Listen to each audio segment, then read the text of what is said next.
So from linear to transitional, we will try to break it more further, and starting with the very first model, which is Aristotle model of communication. So Aristotle has given this model around 300 BC, and as he was a Greek philosopher, he once was studying about the concept of rhetoric, which is called the skill of persuasion or public speaking. So his model also revolved around the concept of public speaking and how speaker is more important in the concept of communication process. So according to Aristotle, communication has three main elements. First one is speaker, second is speech, and third one is the audience. Speaker is the person delivering the message. The source of the message is a speaker. Second is speech, which is the content of what is being said, the information of what is being said. Third one is the group of people who are receiving the message. For example, a company CEO is presenting new policies to employees.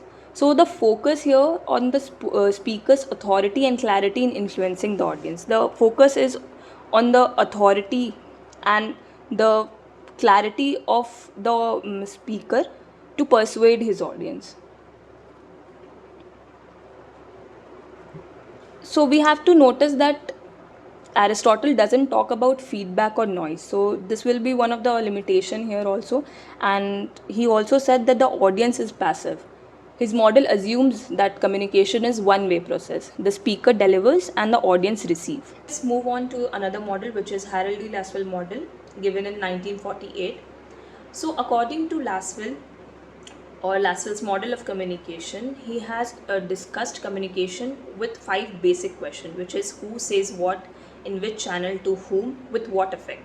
So we've already discussed it, but we will try to break it more further with an example.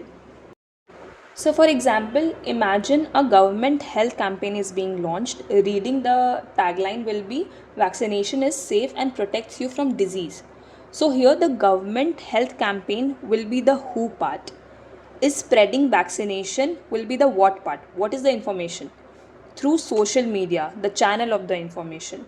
To young people, who is the target audience of the communication process.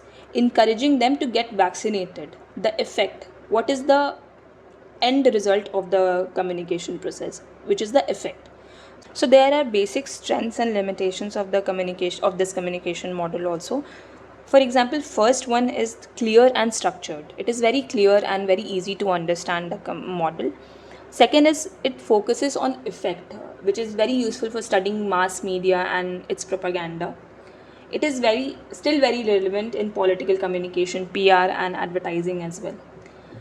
So talking about the limitations, it is still linear, where feedback is missing. There is no feedback in this model. There is no concept of feedback in this model. Second one is audience is still very passive and not active.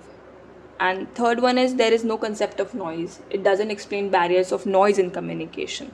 So Lasswell model expands Aristotle idea by adding channel and effect, making it one of the most important foundations in communication studies.